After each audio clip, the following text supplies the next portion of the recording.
ഇന്ന് നമ്മൾ രാജാക്കാടാണ് നിൽക്കുന്നത്. രാജാക്കാട് ബസ് സ്റ്റാൻഡാണിത്. ഞങ്ങൾ ഇവിടെ വന്നപ്പോൾ ഇതൊരു 3 ബസ് അവിടെ കിടക്കുന്നത്. ഒരുപാട് വലിയ ബസ് സ്റ്റാൻഡൊന്നും അല്ലെന്ന് തോന്നുന്നു. 3 ബസ്സാണ് ഞങ്ങളിവിടെ കണ്ടത്. വലിയ ബസ് സ്റ്റാൻഡ്. അപ്പോൾ ഇവിടെ കുറേ കടകളുണ്ട്. ഇവിടെ ഫ്രൂട്ട്സ് കടകളെല്ലാം ബസ് സ്റ്റാൻഡിനോട് ചേർന്ന് കാണുന്നു. സ്റ്റാൻഡിനോട് ചേർന്നുള്ള ഒരു വർക്ക്ഷോപ്പാണ് ഇരിക്കുന്നത്. ഞങ്ങളിവിടെ ഓർത്ത് ഇത് സ്ഥിരമായിട്ട് ഇവിടെയുള്ള കിടക്കുന്ന വണ്ടിയായിരിക്കും എന്നാണ് ഞങ്ങൾ വിചാരിച്ചത്. അപ്പോൾ ഞങ്ങൾ ചോദിച്ചപ്പോൾ പറഞ്ഞു എവിടെ വരുന്നത്? തൊടുപുഴ. ഇവിടെ ആഴ്ച 3 നടക്കും. അതെങ്ങനെയാണ് ഇവിടെ? ആണോ? തൊടുപുഴയിൽ നിന്ന് ഇവിടെ വരെ വന്നാണ് ഈ ഫ്രൂട്ട്സാണ് ഇവർ കച്ചവടം ചെയ്യുന്നത്. അല്ലേ, ഈ വണ്ടി കണ്ടു കഴിഞ്ഞാൽ ഇവിടെ വന്നു കഴിയുമ്പോഴത്തേനും ഈ വണ്ടി വല്ലപ്പോഴൊക്കെ വന്ന് കിടക്കുമെന്നാണ് പറഞ്ഞത്. നിങ്ങളുടെ പേരെന്നാ? നിങ്ങൾ എവിടുന്ന് വരുന്നത്? തൊടുപുഴ. അപ്പോൾ തൊടുപുഴയിൽ നിന്ന് ഇത്രയും ദൂരം ഇതുപോലെ പല സ്ഥലങ്ങളിലും പോയി അല്ലേ? കാന്തല്ലൂർ. അങ്ങനെ രാവിലെ എപ്പോൾ ഇറങ്ങി വീട്ടിൽ? അതെ അല്ലേ. അപ്പോൾ അങ്ങനെയാണ്. ഇത് 2 പേരും കൂടെയാണ് കച്ചവടം. അത് ബസ് സ്റ്റാൻഡിൻ്റെ ഒക്കെ എടുത്തിരിക്കുന്ന ഷോപ്പുകളാണ് നമ്മൾ കാണുന്നത്.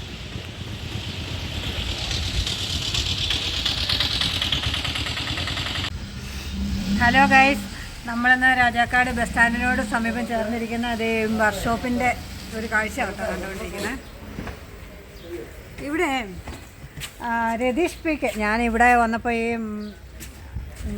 ചേട്ടനെ ഉണ്ടല്ലോ, ചേട്ടാന്നാണ് വിളിച്ചത്. രതീഷ് ചേട്ടാ എന്ന ഈ വർക്ക്ഷോപ്പിലെ ചേട്ടനെ വിളിച്ചത്. പക്ഷേ രതീഷ് ചേട്ടൻ പറഞ്ഞു എന്നെ അങ്ങനെ വിളിക്കരുത്, എന്നെ രതീഷ് പി കെ എന്നാണ് വിളിക്കാവുള്ളൂ. രതീഷ് പി കെ, ഏത് കൊച്ചുകുട്ടിയും രതീഷ് പി കെ എന്ന് വിളിക്കുന്നതാണ് അദ്ദേഹത്തിന് ഇഷ്ടം. അദ്ദേഹത്തിൻ്റെ ആ വലിപ്പം അത്രമാത്രം ഉണ്ടെന്നാണ് അദ്ദേഹത്തിൻ്റെ ആ ഒരു പറയുന്നത്. എന്ന് വെച്ചാൽ അത്രയും ഒരു ഇഷ്ടം പേര് വിളിക്കുന്നതിനോട്. അപ്പോൾ ഈ രതീഷ് പി കെയോട് നമുക്ക് കുറച്ച് കാര്യങ്ങളൊക്കെ ചോദിച്ചറിയാം. അതാണ് ഒരു രസകരമായിട്ട് തോന്നി കേട്ടോ. ശരിക്കും ഒരു കോമഡി പോലെയൊക്കെയാണ് സംസാരിക്കുന്നത്. അപ്പോൾ നമുക്കൊരു രസമായിട്ട് തോന്നി പുള്ളിയോട് സംസാരിക്കാനേ. അപ്പോൾ ഈ P K, Ratheesh P K ഇപ്പോൾ എവിടുന്നാണ് ഇവിടെ ഈ രാജാക്കാട് വന്ന് ഈ സംരംഭം എവിടുന്നാണ് വന്ന് ഇത് ചെയ്യുന്നത്? ഇവിടെ നേരിമംഗലത്ത് വർക്ക്ഷോപ്പ് ഒന്നുമില്ല അല്ലേ? ഇവിടെയാണ് വർക്ക്ഷോപ്പ്. അപ്പം രതീഷ് പി കെ നേരിമംഗലത്ത് നിന്ന് രാജാക്കാട് വന്നാണ് വർക്ക്ഷോപ്പ് സ്ഥിതി ചെയ്യുന്നത് രതീഷിൻ്റെ. ഇപ്പോൾ രതീഷ് പി കെക്ക് അതെൻ്റെ അവിടുന്ന് ഇങ്ങോട്ട് വരാൻ കാരണം രതീഷ് പി കെ ആണോ? അവിടെ വർക്ക്ഷോപ്പിന് വലിയ ഒത്തിരി ഉണ്ടായിരിക്കും അല്ലേ? അതാണോ? ആണോ? രതീഷ് പി കെക്ക് ഇവിടെ വന്നു കഴിഞ്ഞാൽ ഇവിടുത്തെ ആളുകളൊക്കെ ആയിട്ട് എങ്ങനെയാണ്? ഭയങ്കര കമ്പനി എല്ലാവരുമായിട്ട്. ആണോ? നമ്മുടെ ഇക്കായുണ്ട്. ഇക്കടെ പേരുണ്ട്. ഇപ്പം അലിക്ക രതീഷ് പി കെയുടെ ബെസ്റ്റ് ഫ്രണ്ടാണെന്ന് പറഞ്ഞത്. അപ്പം ഇങ്ങനെ ഇവരുടെ എല്ലാം ഒരു ഇഷ്ടത്തോടു കൂടിയാണ് രതീഷ് പി കെ ഇവിടെ വന്ന് ഈ സ്ഥാപനം തുടങ്ങിയിരിക്കുന്നത്. അപ്പം രതീഷ് പി കെയെ കുറിച്ച് കൂടുതൽ കാര്യങ്ങളൊക്കെ തിരക്കിൻ്റെ ഇടയിലാണ് രതീഷ് പി കെ നമ്മളോട് സംസാരിച്ചത്.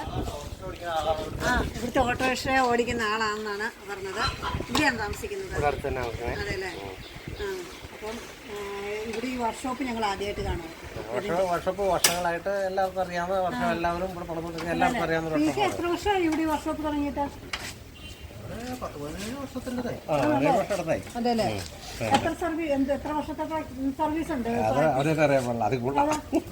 എന്നാലും ഈ സംസാരിക്കുമ്പോൾ എല്ലാം ഈ കോമഡി ഉൾപ്പെടുത്തി സംസാരിക്കാൻ അത് തന്നെ വരുന്നതാണോ അതോ ആണല്ലേ? ഭയങ്കര ഒരു കോമഡി ഉണ്ടല്ലോ ഈ സംസാരത്തിൽ. അതെല്ലേ? അതങ്ങനെ ഒരുമാതിരിപ്പെട്ട വണ്ടിക്കാരെല്ലാം ഒരുമാതിരി പണിയാണ് ഇവിടെ വന്നത്. ഒരു ചെയ്യാവുന്നതാണ് പരമാവധി അവൻ ചെയ്ത് കൊടുക്കുന്ന ഒരു വർഷപ്പാണത്. ഒരുമാതിരി ചെയ്യാൻ പറ്റുന്നതാണ് അവൻ ചെയ്ത് വിടും. പറ്റില്ലെങ്കിൽ തീർത്ത് പറ്റില്ലാന്ന് നമ്മളോട് ചെയ്യാൻ തന്നെ എന്ത് ചെയ്ത് അന്ന് വലിയൊരു ബുദ്ധിമുട്ടുള്ള രീതിയിൽ പണത്തെ റെഡിയാക്കി തരുന്നതാണ്. പക്ഷെ അപ്പൊ അങ്ങനെ ഒരു പേരുണ്ടവന്. കൊച്ചു കുട്ടികൾ പോലും ഈ P K Ratheesh P K എന്ന് വിളിക്കുന്നതാണ് ഇഷ്ടം എന്ന് പറയുമ്പോഴേ നമുക്ക് ചേട്ടാന്നോ അങ്ങനെയൊന്നും വിളിക്കുന്ന ഇഷ്ടമല്ല. ഞാൻ വന്നപ്പോൾ തന്നെ എന്നോട് ഞാൻ ചേട്ടാന്ന് വെച്ച് പറഞ്ഞു എന്നെ രതീഷ് പി കെ എന്ന് വിളിച്ചാൽ മതി, അതാണ് എനിക്കിഷ്ടം. അങ്ങനെ ഒരു നല്ലൊരു വർക്ക്ഷോപ്പ് ആണ് നമ്മുടെ രതീഷ് സ്പീക്കർ. രതീഷ് സ്പീക്കർ എത്ര പിള്ളേരുണ്ട്? ഉണ്ട്. പഠിക്കുകയാണോ? ഇപ്പോൾ എത്ര പഠിക്കുന്നു? എന്നാലും ഇത്ര കോമഡി ഒക്കെ ഉൾപ്പെടുത്തി പറ. ഇതിപ്പോൾ വീഡിയോ ചെയ്യുന്നതുകൊണ്ടാണെന്ന് തോന്നുന്നു കോമഡിയിൽ സ്പീക്കറുടെ തിരക്ക് നമുക്ക് മനസ്സിലാവുന്നുണ്ട്.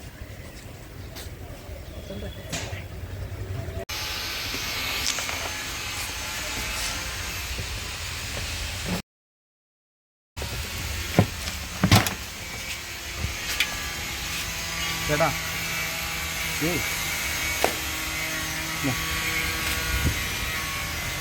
എന്താ അമ്മരെ കാണിക്കുന്നത്? ഈ സാധനം കാണിക്കണം. ആ തുമ്പില്ലേ ഈ നമ്മുടെ വർക്ക്ഷോപ്പിൽ ചെന്നപ്പോഴത്തേക്ക് നമ്മുടെ ബസ് സ്റ്റാൻഡാണല്ലോ ചേർന്നത്. ഇത് തമിഴ്നാട്ടിലേക്ക് പോകാനുള്ള ഒരു ബസ്സാണ് കേട്ടോ. ഇത് തമിഴ്നാടിനൊക്കെ ബസ്സാണ്.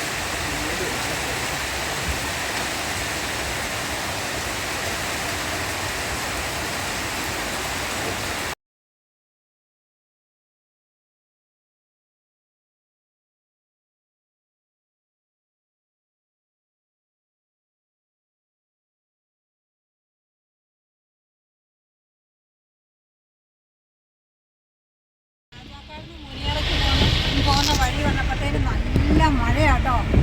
നല്ല മഴയത്തെ മലയോര പ്രദേശമൊക്കെ നമുക്ക് കണ്ടു നോക്കിയേ എങ്ങനെ ഇരിക്കണമെന്ന് നോക്കാം നമുക്ക്.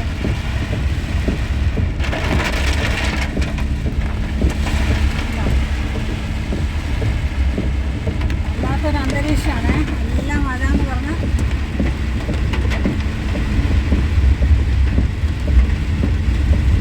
മഴയായതുകൊണ്ട് തന്നെയാണ് നമ്മൾ പതുക്കെ പോകുന്നത്.